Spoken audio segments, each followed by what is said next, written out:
Evangelho de Marcos 3, verso 13. Você vai encontrar aí o texto que define os 12 que Jesus escolheu para uma dinâmica de ensino aí para que eles pudessem virar o mundo de cabeça para baixo. Diz assim: Jesus subiu ao monte e chamou a si aqueles que ele quis, os quais vieram para junto dele. Escolheu 12, designando-os apóstolos, para que estivessem com ele e os enviasse a pregar e tivesse autoridade para expulsar demônios. Esses são os 12 que ele escolheu: Simão, a quem ele deu o nome de Pedro; Tiago, filho de Zebedeu, e João, seu irmão, os quais deu o nome de Boanerges, que significa filhos do trovão; André, Filipe, Bartolomeu, Mateus, Tomé, Tiago, filho de Alfeu, Tadeu, Simão o Zelote e Judas Iscariotes, o que traiu. Vamos orar? Senhor, nós te louvamos pela tua bondade e graça, e queremos também, Senhor, nessa manhã interceder pelos irmãos que estão passando por dificuldades. O João, Senhor, que está internado, e que ele possa, Pai, ser restabelecido para a glória do teu nome. O irmão Murilo também, Senhor, que precisa de pronta recuperação. Quando nós oramos por alguém doente, Senhor, nós oramos por nós mesmos, porque somos corpo, Pai. É por isso que eu oro: não cure ele, mas cure a mim mesmo quando o Senhor cura ele, Pai. Que o Senhor também abençoe os irmãos, Pai, que estão enfrentando algum tipo de dificuldade em qualquer área da vida, e nós sempre estamos lidando com alguma coisa. Obrigado pela recuperação da irmã Meire, e obrigado pelos triunfos que nós tivemos durante a semana. O Senhor é bom, Pai, e nós cremos que essa palavra ela é inspirada, e ela cria em nós, Senhor, a motivação correta por meio da orientação e conselho do Teu Espírito. Nós oramos agradecidos em nome de Jesus. Amém. Os irmãos, por gentileza, podem sentar. Meus irmãos, nós temos como objetivo, como ponto de princípio, a questão do recomeço, né? A proposta que o pastor Cornélio nos colocou aqui, né? Do reset. E hoje nós precisamos, de alguma maneira, fazer uma abordagem sobre as relações pessoais. E se tem algo que nos incomoda, é o outro, né? O outro, ele sempre é um incômodo para nós. A vida é assim. O outro, ele é um desafio. Não por conta do outro mesmo, mas por conta de nós. Porque talvez eu me alimente de alguma coisa hoje à noite, de um alimento que me dê algum problema no fígado. Pronto, eu já estou de mau humor, e aí eu nem interpreto o outro como ele é, mas a partir do meu problema de fígado. Não é assim? E nós temos um monte de variantes de problemas, fatores que implicam na relação. Então é evidente que a relação com outra pessoa, ela exige de nós um esforço, exige que nós estejamos também com a capacidade dada por Deus, para que a gente faça uma leitura, que o outro também tem problema, como nós temos. E a partir dessa proposta das relações sociais, das relações humanas, eu li esse texto aqui, porque aqui você tem um grupo, que se nós não olharmos com um pouquinho mais de critério escriturístico, pessoal, na dinâmica da vida, a gente se deixa iludir, e de forma falaciosa, enganosa, a gente acha que esse grupo é o mais perfeito.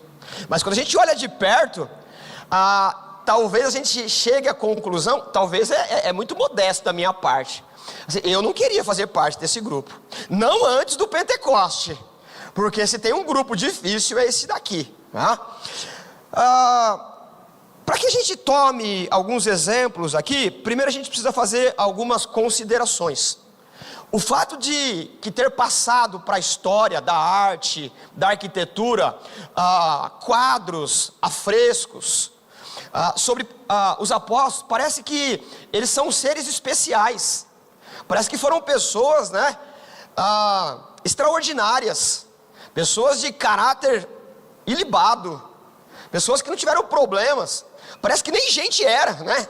A gente olha no afresco, naquelas pinturas nas janelas das catedrais, e tem um semblante leve, Um semblante assim que transmite paz. Fala, puxa, como deveria ser bom andar com Pedro, né? Então a gente precisa de alguma maneira olhar para a realidade do que a Bíblia mostra de fato, para que a gente tire as conclusões verdadeiras. Não viva, né, no mundo paralelo criado pela nossa imaginação e isso se torna um delírio. Porque aqui você tem relação social de verdade. E esses homens que foram escolhidos para andar com Jesus nesse treinamento de 12 pessoas, são pessoas que não têm uma formação, não são pessoas que se possa dizer, eles têm um brilho intelectual. Não são pessoas que são letradas, que foram rabinos, que foram mestres da sabedoria. Muito pelo contrário, são gente simples, comuns, pessoas de carne e osso, pessoas que, quando nós olhamos alguns textos que saem da boca deles, a gente se surpreende, fala, não é possível que Deus, que Jesus, né, sendo Deus evidentemente, escolheu gente como essa.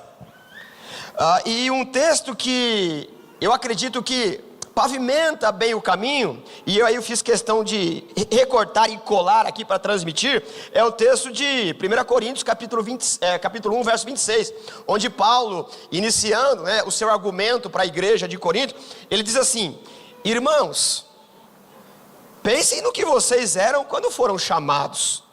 Poucos eram sábios segundo os padrões humanos, poucos eram poderosos, poucos eram de nobre nascimento, mas Deus escolheu as coisas loucas do mundo para envergonhar os sábios, e escolheu as coisas fracas do mundo para envergonhar as fortes. Ele escolheu as coisas insignificantes do mundo, as desprezadas e as que não são, para reduzir a nada as que são, para que ninguém se vanglorie diante dele. Então é claro que esse texto está recortado de um contexto maior, mas eu acredito que nos ajuda a entender, não um pouco, mas mais do que suficiente, a natureza. E aí me permita aí já entrar um pouquinho de sola e dizer assim, dessa gente aqui, né, que ele escolheu, porque é uma turminha da pesada. Então nós precisamos, de um modo didático, com a graça de Deus, ir trocando o passo aqui para a gente descobrir quem são essa gente aqui. Uma outra coisa importante, antes de nós irmos aqui tomar cada um deles de uma forma muito dinâmica, é entender que na dinâmica ministerial de Jesus, ele chamou quem chamou à fé de uma forma generalizada. Quando nós tomamos, por exemplo, os primeiros capítulos do Evangelho de João, você já percebe lá no primeiro capítulo de João, que Jesus já havia chamado o Pedro, o Natanael e tantos outros, né, para a fé, o desafio para aceitá-lo como Salvador, o Messias. E no segundo momento, essa desafio à fé no Messias, eles são chamados para segui-lo como discípulo. E aí no terceiro momento, que é esse que nós estamos lendo aqui, da multidão que segue Jesus, ele escolhe 12. Então não é um primeiro momento aqui. Esses 12 já têm um histórico de caminhada com Jesus. Primeiro, a questão da fé. Primeiro, a questão de demonstrar que Jesus é o Messias prometido. No segundo momento, você tem a geral, né? Todo mundo caminhando com Jesus. E depois, mais ou menos aí no final do segundo ano do ministério de Jesus, ele então tira da multidão 12. E esses 12 vão passar aí por um treinamento específico. Então essa é a dinâmica. Um outro detalhe aqui, no verso 13 diz assim, Jesus subiu ao monte e chamou a si aqueles que ele quis, e os quais vieram a ele. Esse primeiro momento aqui, o texto anterior diz que ele orou primeiro. E interessante que quando Jesus ora, depois que ele vem da oração, ele realiza coisas extraordinárias, né? A gente não sabe o que ele falava com o Pai, mas sabe que ele vem diferente. Depois que ele ora, ele multiplica pão, anda por sobre as águas. Então depois que ele ora, acontecem coisas interessantes.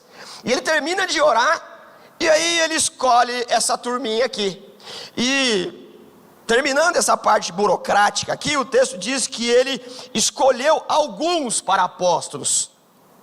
Esses 12. Tem toda uma questão teológica, escriturística, para que não haja sucessão apostólica. Então os apóstolos foram esses aqui, que são a base doutrinária de onde vem a doutrina, o Novo Testamento. Então a inspiração dos textos sagrados depende desses 12 aqui. Se há sucessão apostólica, nesse nível aqui de autoridade, então nós temos também outros textos sagrados. Então não há sucessão apostólica. E o texto diz também que, no primeiro momento, ele chamou para que estivesse com ele, e depois os enviasse. E aí, essa não é uma questão simultânea, mas sucessiva. Primeiro, ele chama para estar com ele, para passar aí um ano e alguns meses, último tempo do seu ministério. Depois ele envia. Então não é um ministério, não é um chamado, não é uma vocação simultânea. Chamou, agora vai. Não, há um treinamento. Chamou, prepara e envia. Aliás, essa é a dinâmica do ministério. Deus não chama e envia. Deus chama, prepara e envia. Deus vocaciona, trabalha com o vocacionado, instrumentaliza de várias maneiras e depois envia para o campo de trabalho. E depois que envia, você tem aí esses desdobramentos, né? Envia para quê? Para pregar e expulsar demônios. Bacana, essa questão burocrática aí está resolvida. Então vamos aos nossos colegas aqui, que é de fato onde nós vamos descobrir as relações. Um homem chamado John MacArthur, ele faz uma sugestão, né? Não de forma original, mas a partir de outros grandes homens de Deus que estudam a Bíblia. Ele diz que esses 12, eles estão divididos em 3 grupos de 4, e cada grupo tem sua função. Então você vai ler aí no texto que os primeiros 4, que são 2 duplas de irmãos, eles têm uma função e eles aparecem com mais frequência. Depois, no segundo momento, os 4 que aparecem ali, né, no meio, né, dos 12, ele tem outra função. E por fim, os últimos 4. Então está bem dividido ali. Você tem uma mordomia do Senhor, uma administração, para que todos tenham uma função. Evidente que o Pedro chefia tudo isso. O Pedro, a todo momento, ele toma a iniciativa, porque ele foi vocacionado por Deus para liderar essa coisa aqui. Então, como não deveria ser diferente, vamos ao primeiro. Quem que é o Pedro? Ora, o Pedro é o camarada que ele tem uma empresa de pesca junto com o seu irmão André. Mas não são só os dois. Eles têm uma empresa de pesca em sociedade com o Tiago e o João, que também são 2 pares de irmãos. Você pode ler isso facilmente no Evangelho de João. E o problema é que há uma crise financeira muito grande no Império Romano. Há uma crise social, financeira, política e teológica. A firma de pesca, os barcos desses 4 irmãos estão com problemas financeiros. E esses 4 irmãos, eles estão vivendo a vida como ela é. E quando você vai olhando o relato dessa gerência, desse problema sócio, político, econômico, teológico, esses 4 sócios, eles estão revoltados com o Estado. Eles estão revoltados com o sistema religioso que se instaurou no templo. Eles não conseguem pagar a fatura no final do mês. Eles não têm condições de dar credibilidade espiritual, teológica para o sacerdote. Há uma série de problemas aqui. Então, quando Jesus chama essa gente para um ministério de preparo, para fazerem o que fizeram, você tem pessoas aqui com sérios problemas, que tem que se virar de alguma maneira para resolver o problema econômico da sociedade que tem, para pagar as dívidas, para pagar os funcionários e levar comida para casa. Isso é um problema terrível, né? É um problema que desestabiliza. Então você já parte do princípio que esses 4, pelo menos, eles precisam ter um tratamento para que possa, de fato, entrar no ministério e crer na providência, na transformação daquilo que o Evangelho possa oferecer. Há uma outra dinâmica que é importante aqui, eu dou uma recuada aqui, um passo para trás. Como que é a dinâmica que Jesus trabalha? No primeiro momento, como eu disse, você tem uma multidão, e a multidão, uma vai contando para outro, um contando para o outro que apareceu um profeta, um sábio, um mestre, ou o Messias, que ele cura pessoas, que ele multiplica pão, e a condição socioeconômica é paupérrima. Daqui a pouco eu já toco em alguns pontos aqui, por que é assim.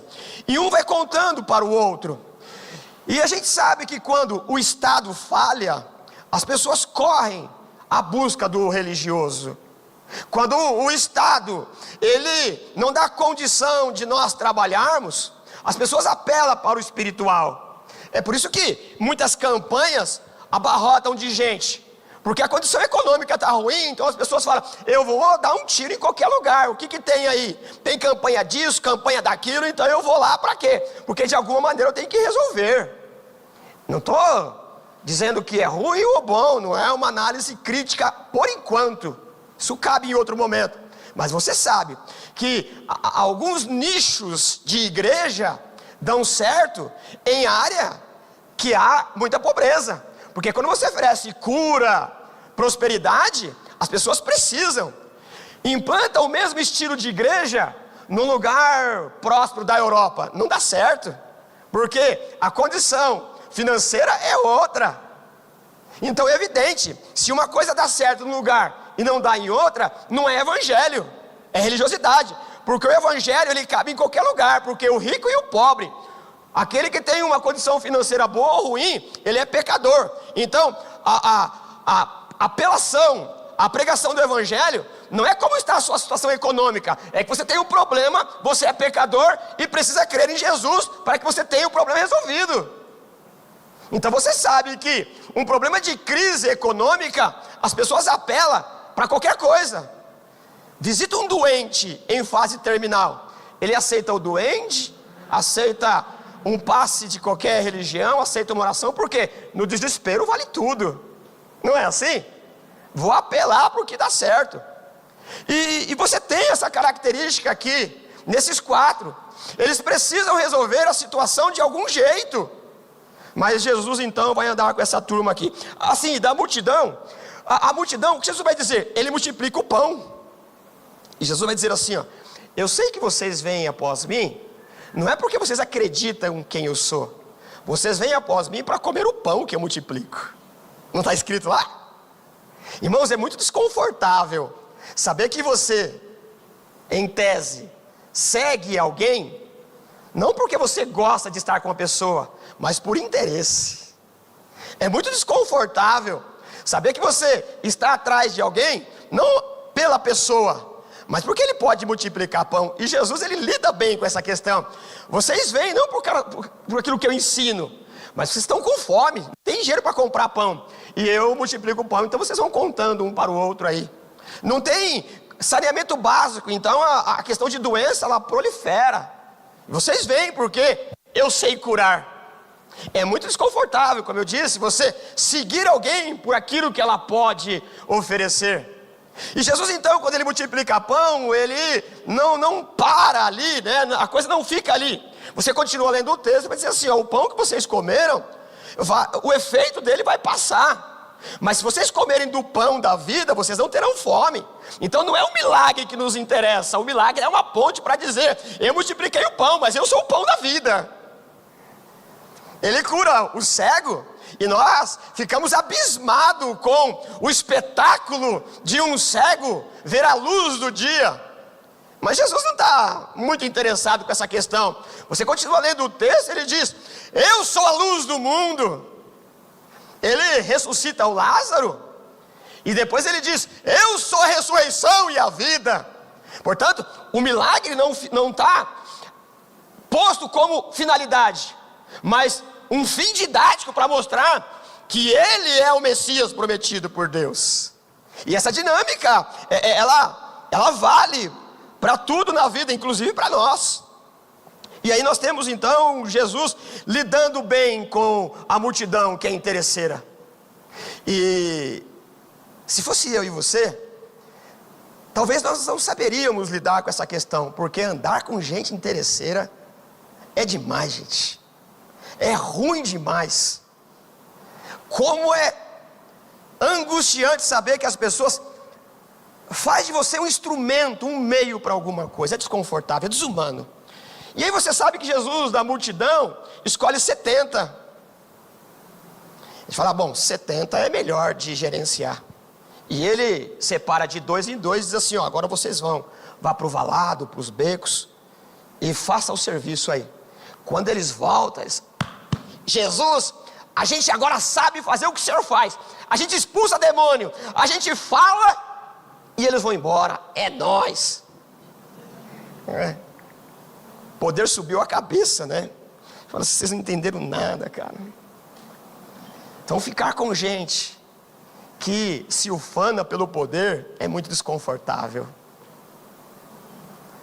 Trabalhar com gente que, porque alcançou alguma coisa que no mundo dela acredita que diferencia o status quo, já torna a pessoa ensimesmada, não preciso mais de você, porque agora eu sei fazer o que você fazia. É duro demais, gente. E Jesus, dos 70, escolhe 12. Aí a gente concluiria, bom, é ruim andar com a multidão interesseira, é ruim andar com 70, que o poder sobe a cabeça. 12 é mais legal, 12 é mais fácil. Muito bem. E aí então nós temos o primeiro, quem que é o Pedro? O Pedro, ele também é chamado por Simão. Não é uma mudança de nome, mas é um acréscimo, que temos umas questões ali, que não, também aqui não é importante para nós. Mas ele não muda de nome, ele tem um acréscimo. Tanto que todas as vezes que Jesus vai repreender o Pedro, ele diz Simão, Simão. Quando Jesus diz Simão, Simão, lá vem bordoada. Porque ele diz, de novo, dá para você me chamar de Pedro? Não, agora não dá, é Simão, Simão. Porque você só está pisando fora da linha todo o tempo. E olha o que está escrito no capítulo 22, 31 de Lucas. Eu vou lendo aqui, tá bom? Para a gente ter mais didático aqui.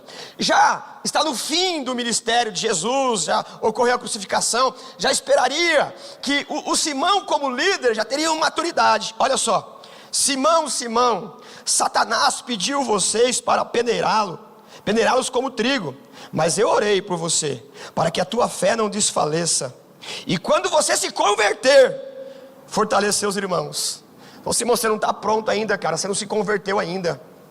Lembra do Simão? O Simão é violento. Quando Jesus está no Getsêmani, pega uma arma branca e corta a orelha do soldado, e como se dissesse, Jesus, não esquenta não, se alguém se levantar aqui, deixa comigo, né, que eu sei manejar aqui a espada, e a gente resolve o problema, vem conosco aqui. Esse é o mesmo Simão, que na hora da agonia, ele nega Jesus 3 vezes. Então, a questão não é a bravata do que você fala, mas é o comportamento da vida. O que você fala reverbera muito pouco em relação àquilo que você vive. Uma coisa é bravata, vamos lá, irmã. Outra coisa é a vida como ela mesma. Bravata não enche barriga de ninguém, irmãos. Bravata é a fala grossa daquele que é o primeiro a correr. Quando o inimigo bate o pé, ele sai correndo. Mas você não estava gritando aqui, mas agora eu vi que não é bem assim não. Então eu não quero saber o que você diz, eu quero saber que na hora da dificuldade, o que você vai fazer. E alguém me pergunta, no momento crucial da vida de Jesus, e aí, Pedro, você andava com ele? Eu? De jeito nenhum. Nunca ouvi 3 vezes. E aí toca, né, a corneta do soldado romano, que não tem galo em Jerusalém, né? A palavra galício é o toque da corneta, para trocar turno, né? Não tem missa do galo, tem a troca de turno. Você vai olhando a vida de Pedro, não combina a fala dele. Ele é afoito, agressivo, falava demais, fazia promessa que não podia cumprir. E eu vou parar por aqui, senão a gente fica só no Pedro. Mas aí o texto diz que além do Pedro, quem é que está nesse grupo aqui? Olha só, verso 16. São esses os 12 que ele escolheu: Simão, a quem deu o nome de Pedro, Tiago, filho de Zebedeu, e João, seu irmão, a quem deu o nome de Boanerges. A palavra Boanerges aqui é filho do trovão. Então ele já vem com o apelido. Jesus dá um apelido para eles, um codinome, ó. Você, João e Tiago, ou Tiago e João, na ordem de idade. Tiago, João, vocês são Boanerges. Por quê? O temperamento de vocês é explosivo. Vocês são filho do trovão. Olha alguns textos retalhados, tirados, para a gente entender alguma coisa. O Tiago, uma certa ocasião, ele pediu fogo do céu para queimar samaritanos, junto com o irmão dele. O capítulo 10 de Marcos diz assim, ó: Tiago e João, os dois irmãos, filhos de Zebedeu, aproximaram-se dele e disseram: Mestre, queremos que nos faça o que vamos te pedir. Permita que na tua glória nos assentemos, um à tua direita e um à tua esquerda. Qual é a proposta de Tiago e João? Jesus está vindo para Jerusalém, é a última viagem, já ocorreu ali uma série de eventos que corroboram, que comprovam que Jesus é o Messias. E Jesus então está indo para Jerusalém, e na cabeça deles, Jesus vai expulsar o Império Romano, fazer uma faxina no templo, expulsar os soldados romanos, expulsar os publicanos e governar a partir de Jerusalém todo mundo. Essa era a proposta bélica messiânica que eles esperavam. Imagine, Jesus escolheu 12 homens rudes, homem do trabalho braçal, homem com calo na mão, homem que não era da gentileza, homem do dia a dia. E dois irmãos chegam para Jesus e faz uma proposta que vai causar confusão no grupo. Aliás, em outro texto, a mamãezinha deles veio pedir para Jesus. Imagine, 12 homens que são dados à rudeza da vida. A mamãezinha de 2 fala assim: ô Jesus, quando o senhor assentar lá para governar em Jerusalém, dá um ministério para cada um dos meus filhinhos, vai. Imagine o Pedro, né? Você está louco, meu? A mamãe tem que pedir cargo para você. Imagine o Judas, que apostou toda a vida nessa coisa burocrática de governo. Tem mais gente aqui para trabalhar, você quer um ministério para você? São esses dois aqui. Imagine esses dois pedindo um ministério importante, um do lado direito, outro à esquerda de Jesus. O conflito que vai dar entre os 12.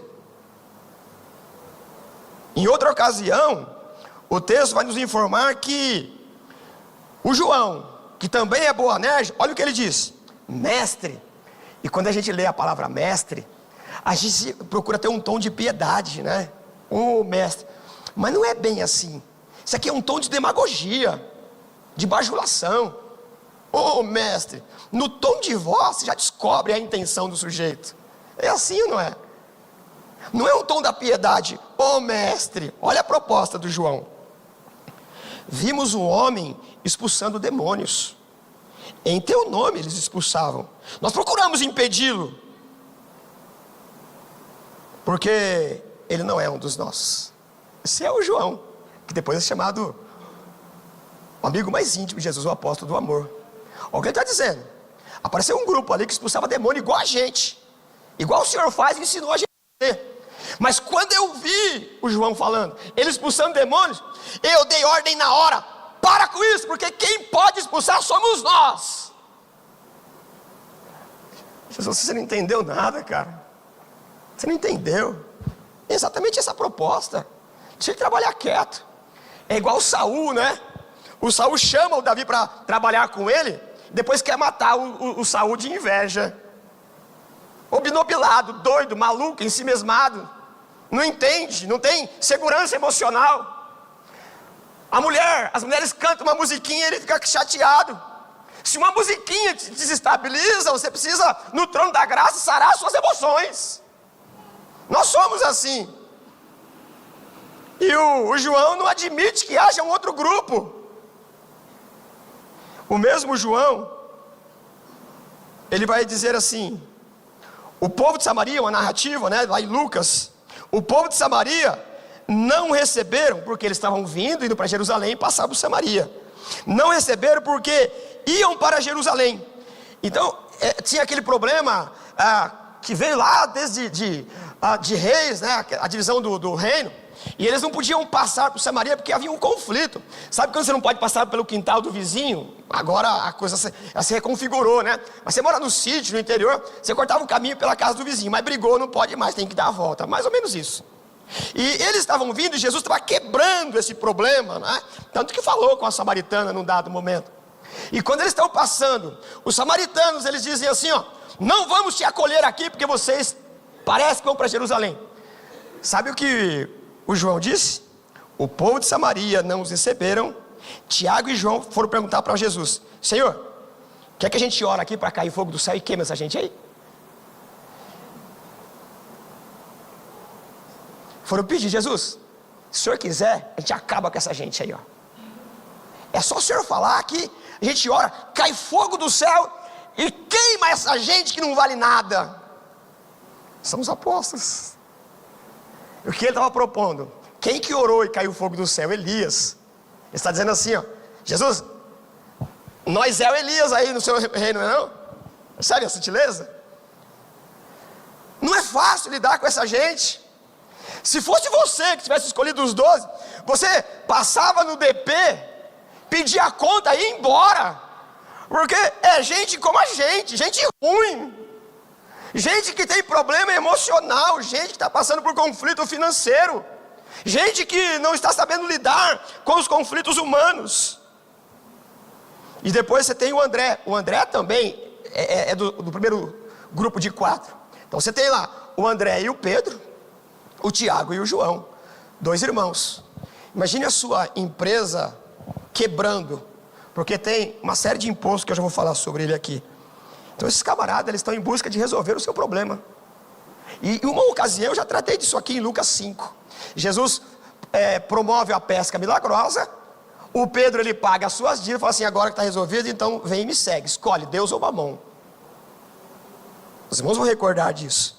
Quem que é o Pedro? O André. O André, ele é o sujeito que levou o Pedro a Jesus. Você tem esse conflito aqui. Pedro, André, Tiago eram sócios de uma empresa que estava à bancarrota. E aí não faltaria argumentos. Mas depois vem o Felipe. Quem que é o Felipe? O Felipe, ele tem uma mente analítica. Ele precisa de explicação para tudo. Ele está lá em João, no capítulo 1 também. Ele que leva o Natanael, ou Jesus até Natanael. O Felipe, em uma certa ocasião, Jesus está numa intensidade ministerial exacerbadíssima. Ninguém aguenta mais. Ele está vendo que os seus apóstolos, seus discípulos, eles não estão aguentando mais a fadiga do trabalho. E numa tarde Jesus diz assim: ó, hoje a gente vai trabalhar não, tá bom? Vamos descansar, vamos fazer um churrasco, beleza? Bacana. E eles vão para o deserto. E daqui a pouco tem uma multidão que alguém entregou que eles estavam indo descansar. E conhecendo Jesus, falei: acabou o dia de folga. Aliás, o texto diz que a multidão chegou primeiro do que eles no lugar do descanso do churrasco da tarde. Imagine você na expectativa: hoje é descanso, não vamos mais aguentar gente endemoniada, gente com fome, nós vamos descansar. Quando você chega lá, todo mundo lá, acabou o churrasco. E aí Jesus, sabendo quem é essa turma, assim: vamos dar comida para essa gente. O que o Felipe faz? A gente tem aí 2 peixes e 5 pães, ou o contrário, não me lembro mais. Pão não é esse pão francês que a gente tem aqui, pão é aquele pão sírio, sabe? Você acha que 5 pãozinhos mataria a fome de um deles? Homens rudes. Fala: não tem problema não, né? Não tem problema não. Senta aí. Jesus multiplica e sobra 12 cestos, como se dissesse: vocês estão escondendo. Se você fosse para um churrasco, você levaria uma porçãozinha, uma marmita, um churrasco para essa gente tem que ser coisa farta. Fala: não tem problema não, você está escondendo comida aí, não tem problema não, né? Pega lá o que você diz que tem. Quando ele multiplica, todo mundo come, quantos que sobra? 12 cestos. como se dissesse: não é pão que você quer? Come até sair pelo nariz agora. Essas ironias do texto é fenomenal. Jesus, não é professor, ele é artista. A ironia. Esse é o Felipe, ele é analítico. Ele precisa de coisas bem explicadinhas.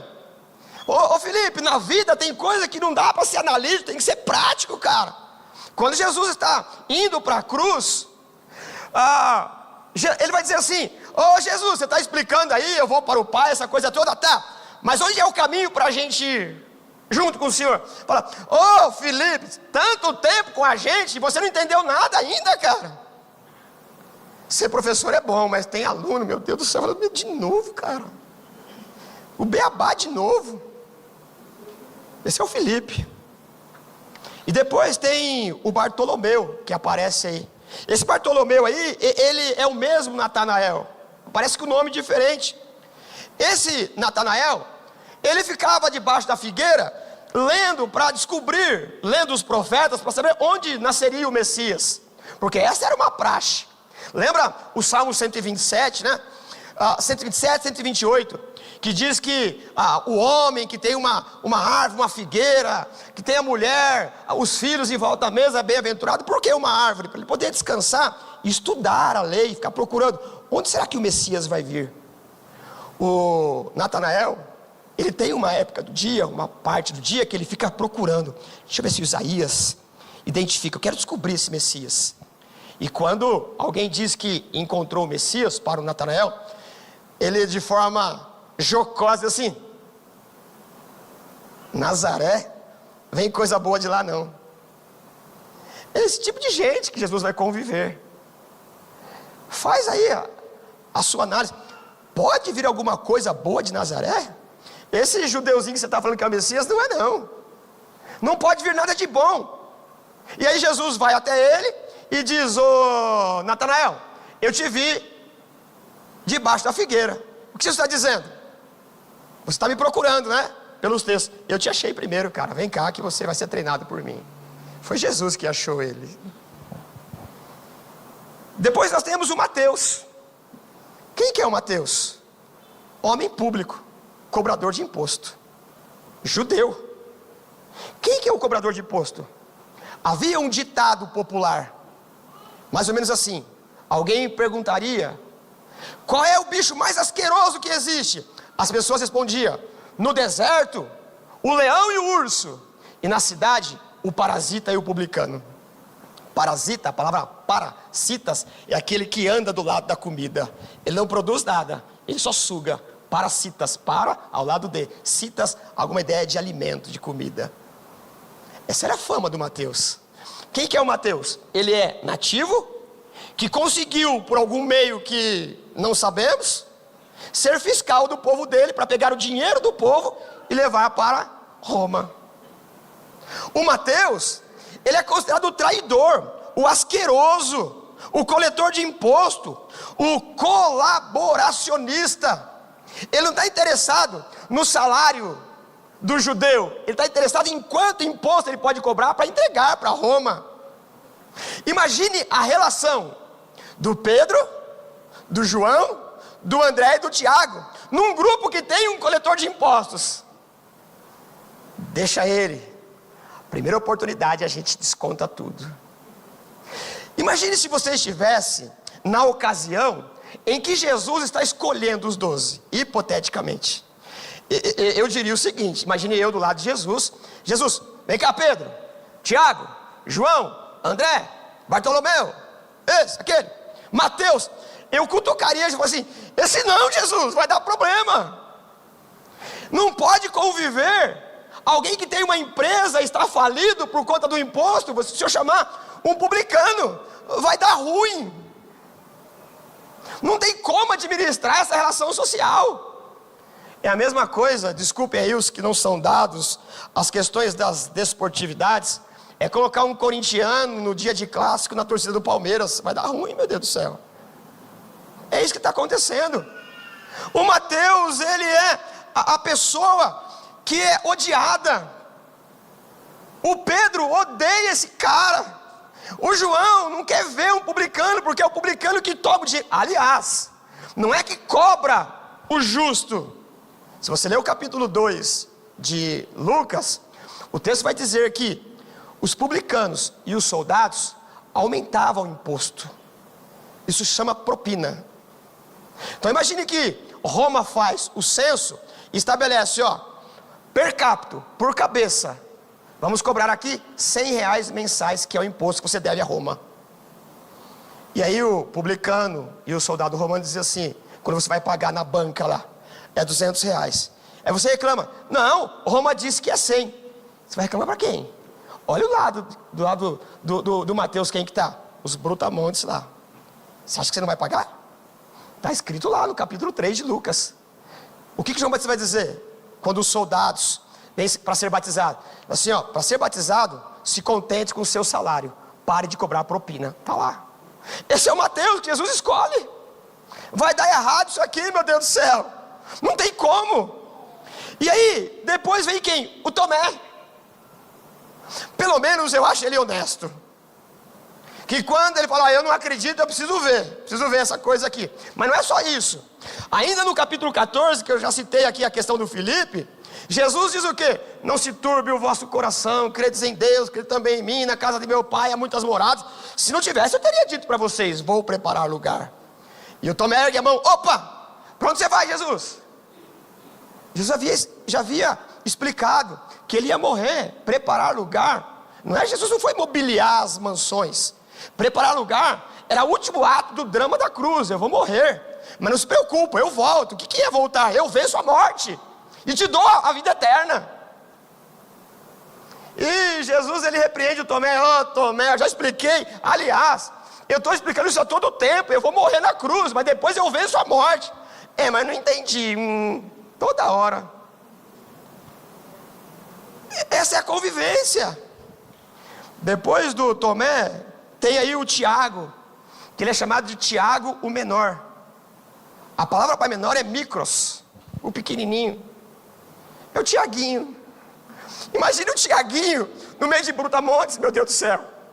Quem já serviu o exército aí, sabe que o linguajar não é dos mais delicados. Você sabe que as piadas não são mais decorosas. Não é republicana. É essa gente. E aí, Tiaguinho? Tiagão é outro lá. Você é o Tiaguinho. E aí você vai fazendo a contabilidade. E aí você acha que a coisa não está tão boa? Jesus então da multidão fala assim, Judas. Aliás, Simão. O Judas é depois. Quem que é o Simão? O texto diz quem ele é. Não tem um apelido, tem a profissão, Zelote. Quem que é o Zelote? O Zelote é um nacionalista. O Zelote é um faxineiro da religião. Para um Zelote era motivação. Para um Zelote, o zeloso da lei, era obrigação matar, literalmente, todos aqueles que era considerado um traidor.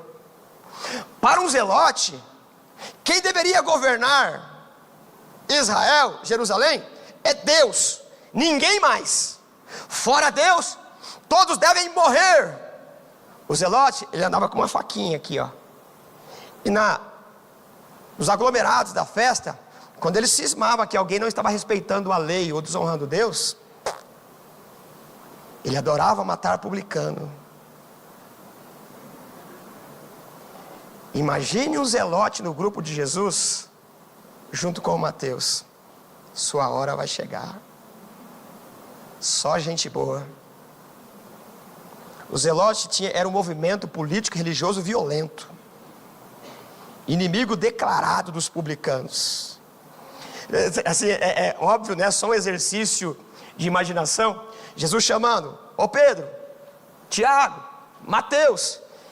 E o Zelote, não vai facilitar muito meu trabalho se eu for para esse grupo aí. E daqui a pouco, Simão Zelote, agora, vou até passar aqui um WhatsApp lá para o meu grupo lá, que agora eu estou no grupo aqui, agora a gente vai matar esse Mateus. E aliás, vamos chegar no Zaqueu, que é o arquipublicanói. Vamos acabar com essa gente. Irmãos, a gente romantiza a vida. Essa é a arena da vida onde a gente vive. E o problema é que muitas vezes nós fazemos esses papéis aí. Nós somos assim. E por fim, ele chama o Judas Iscariotes.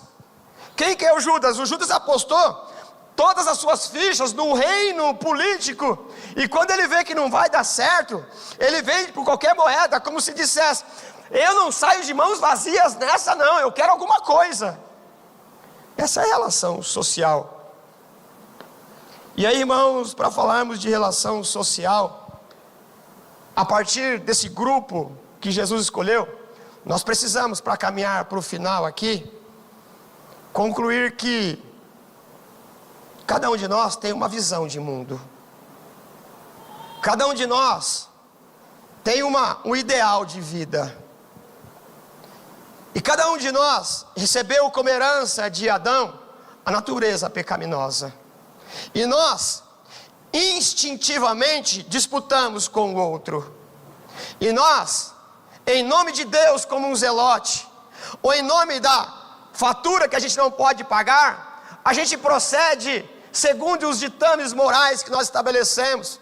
E fazemos isso em nome de Deus.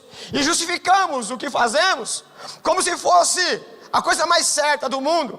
Mas se você fizer uma avaliação honesta, sincera, por meio da palavra de Deus, cada um de nós aqui, nós vamos chegar a uma conclusão de que muitas das demandas que nós temos para resolver, a culpa é nossa mesmo. Nós arrumamos inimigos, arrumamos pessoas para brigar com a gente por conta de um mau procedimento, essa natureza pecaminosa. E quando Jesus nos reuniu, cada um vem aqui com uma cosmovisão, cada um vem aqui com um estilo de vida, com uma situação econômica, com um padrão de vida. E a vida, ela vai acontecendo e nós vamos procedendo com a maneira que nós aprendemos em outro lugar.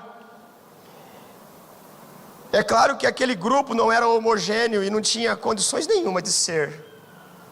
É claro que nós que estamos reunidos aqui, não há filosofia humana, não há psicologia humana, sociologia humana, não há qualquer proposta ideológica humana que dê certo na vida de forma integral.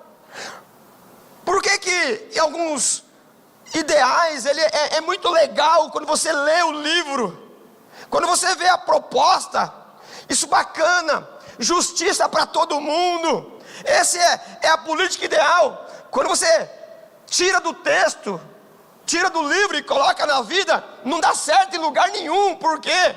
Porque não se considerou a natureza pecaminosa. Se antes o Espírito de Deus não transformar, não tem ideologia humana que nos faça conviver em paz com o outro. Nós somos dados à guerra, nós somos seres bélicos por natureza, nós somos animais cujo instinto quer predar o outro. Isso é herança de Adão. Não há possibilidade de nós pensarmos da mesma forma. A única maneira de resolver essa questão, nós temos entendimento espiritual diferente. Assim como o grupo dos apóstolos, uns eram mais lentos para entender, outros um pouquinho mais rápido. Alguns eram mais grosseiros, os outros mais lapidados. Alguns eram mais briguentos, outros interesseiros, violentos, covardes e letrados. Nós nunca seremos homogêneos, nunca seremos iguais. Aliás, a proposta do Evangelho não é castrar a individualidade, é transformar a sua competência para que trabalhemos juntos. Acho que é por isso que lá em Babel, ele diz que tem tijolo para edificar. Tijolo é uniforme, é igualzinho. Pedro não diz que a igreja é edificada por tijolo, é por pedra. Pedra cada um é de um jeito, a gente vai se moldando pelo Espírito Santo, a gente se completa. O Evangelho não vai podar as suas características, vai transformar a natureza. Porque só o Evangelho ele é transcultural, supracultural. É só por meio do Evangelho, é por meio da transformação do Espírito que você consegue, a partir da graça de Deus, a repensar a tua filosofia de vida em relação da comunidade. Se Deus não operar em você o novo nascimento, aqui vira, em qualquer lugar, é apenas uma arena de disputa. A igreja só dá certa porque ela transcende ao tempo e à história. Ela nasceu no coração de Deus e chama gente de toda espécie, de toda filosofia, de toda ideologia, e transforma a mente por meio do novo nascimento, e nos ajuda a conviver com o outro na diferença, mas lapidado pelo poder do Espírito, senão não há possibilidade nenhuma. A igreja, ela estaria fadada ao fracasso. Lá em Atos, eu ouço os irmãos, alguns dizendo: essa igreja deveria ser como a igreja primitiva. Você já leu a história da igreja primitiva? Leia os primeiros textos de Atos. Os irmãos brigavam para ver quem dava a oferta maior. A gente é igual à igreja primitiva. Está escrito lá. Um sujeito foi e deu oferta. Ananias e Safira ficou com inveja. O que? Não admito, eu vou dar mais que você. Vendeu um terreno e deu. E morreram. Inveja. Você lê um pouquinho mais. Eles estão brigando por cesta básica. Está lá. Por isso que instituiu os diáconos. Porque os apóstolos não estavam tendo condições de orar e de estudar para pregar. Então vamos instituir os diáconos, porque todo mundo está doando aí, né, dinheiro, cesta básica, terreno. A gente não consegue administrar. Qual era a briga? As viúvas, ou os parentes das viúvas gregas, e as viúvas hebreias, estavam brigando. Porque a família dizia assim, ó, você está dando mais cesta básica para essas viúvas, porque elas são da sua nação, da sua cultura, e os outros estão passando fome. Eu falei, não é nada disso, gente, é porque não está dando tempo. Então os irmãos brigaram por cesta básica. Por quê? Se o Espírito de Deus não intervier, se a graça de Deus não for conosco, não sofremos uma renovação da mente, a relação social, ela é impossível. De uma forma muito honesta, de uma forma bíblica, você tem que admitir que eu sou vendido ao pecado e você também. E há um interesse egoísta e egocêntrico, até que o Espírito de Deus revele em nós e para nós o que é a igreja. A igreja, ela não tem um padrão cultural, ela é supracultural, que toma um publicano e um zelote e faz com que ele se reconcilie, porque a ideologia de um zelote e a propina do Mateus não tem mais significado, porque eles entenderam o que é reino de Deus, o que é glória de Deus. Portanto, irmãos, se o Espírito de Deus não transformar o nosso temperamento, não há nenhum tipo de ideologia humana, não há nenhuma filosofia humana que possa fazê-lo. O único que pode mudar a natureza de um pecador como nós é o novo nascimento. O único que pode fazer com que olhemos a vida de uma perspectiva não da disputa com os santos, da comunidade dos santos, é o poder da graça de Deus. Se o Senhor não renovar a nossa mente, o meu esforço tem prazo de validade, o meu esforço tem interesses escusos. Se o Senhor não nos der a verdadeira percepção da transcendência da igreja, que ela é eterna, nós acabamos com a instituição igreja, mas ela sobrevive há 2000 anos, porque ela não é uma invenção do homem, ela é um projeto de Deus, capitaneada pela mente eterna, Jesus Cristo, a cabeça da igreja. Por isso você não pode pagar imposto para o seu temperamento. Eu sou assim mesmo, tem que deixar de ser. Eu nasci assim, eu vou continuar assim. Não é assim que o Evangelho faz. Você não pode mais ficar assim. Os interesses agora são outros. O interesse agora não é o seu umbigo. O interesse agora é o corpo de Cristo, é o reino de Deus.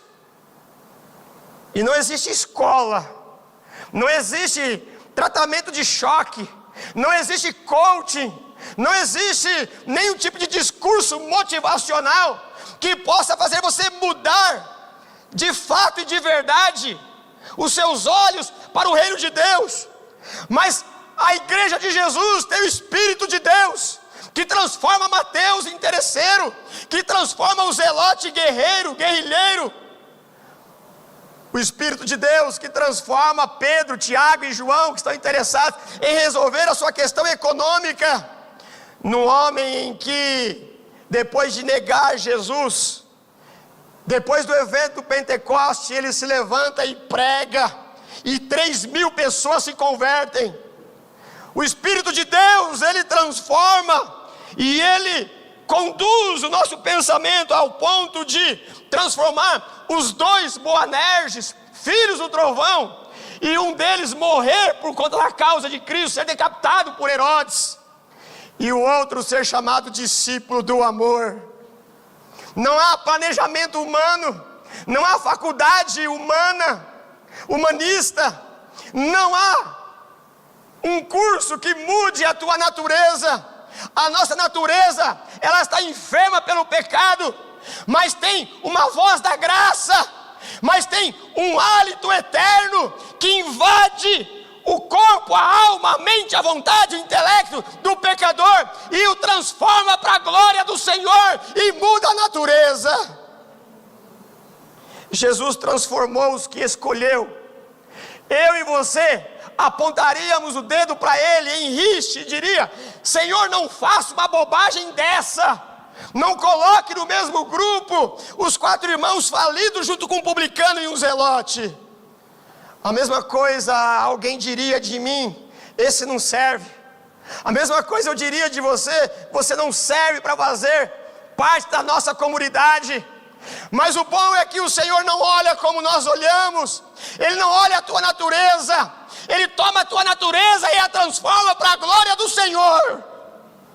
Jesus transforma os que escolhe, homens cheios de problemas, de preconceitos, avessos à religiosidade do tempo que vivia, queria matar o sumo sacerdote, transforma em homem cheio de coragem, não de bravata, de coragem, caráter firme, padrão de fé, a tal ponto que o Novo Testamento foi escrito por esses homens.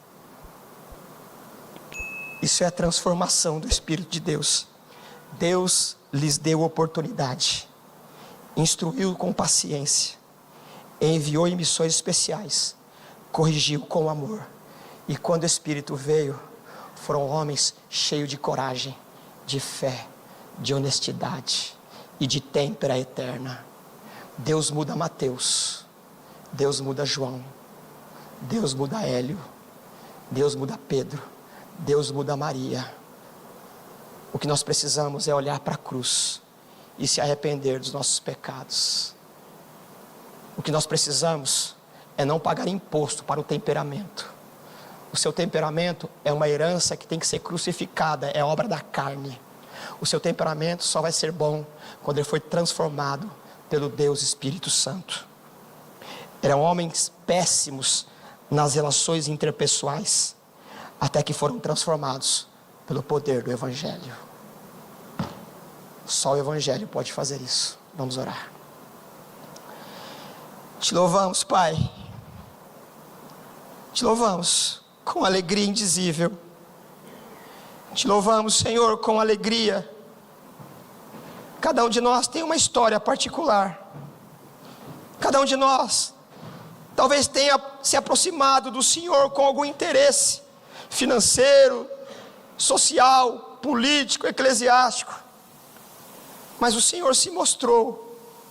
O Senhor mostrou a tua face santa. O teu Espírito nos levou ao novo nascimento. E agora, Senhor, nós temos condições de dizer não para o nosso ego. De dizer não, Senhor, para esse temperamento que nos escraviza. Essa rabugice temperamental de que as coisas têm que ser do jeito que eu quero. Essa disputa de poder que não cabe nas relações sociais do teu reino. Ó Senhor, que o teu Espírito traga um avivamento para que possamos nos arrepender das nossas ideologias e crer na tua providência, e crer, Senhor, que o Senhor ainda é o capitão dessa nave, desse barco, desse grupo. A igreja não é igreja sozinha, a igreja é o corpo cuja cabeça é o Senhor. A igreja não decide, Senhor, para onde quer ir, é a cabeça que decide. Nos sara, Senhor, não nos abandona aos nossos próprios pecados, Cria em nós, Senhor, uma tristeza angustiante acerca do pecado, para que depois do arrependimento haja o regozijo do perdão. Sem isso, sem o Evangelho que é supracultural, nós vamos, Senhor amado, trocar os pés pelas mãos. Mas quando o Senhor sopra com teu hálito santo, e nós entendemos, Senhor, o que é a igreja, nós começamos, Senhor, a tratá-la de uma forma diferente. Teremos problemas ainda, mas eles vão diminuindo à medida que o Senhor transforma a nossa capacidade de nos relacionar para a glória do teu nome. Nos ajuda, é o que nós oramos em nome de Jesus. Amém. Deus abençoe, meus irmãos.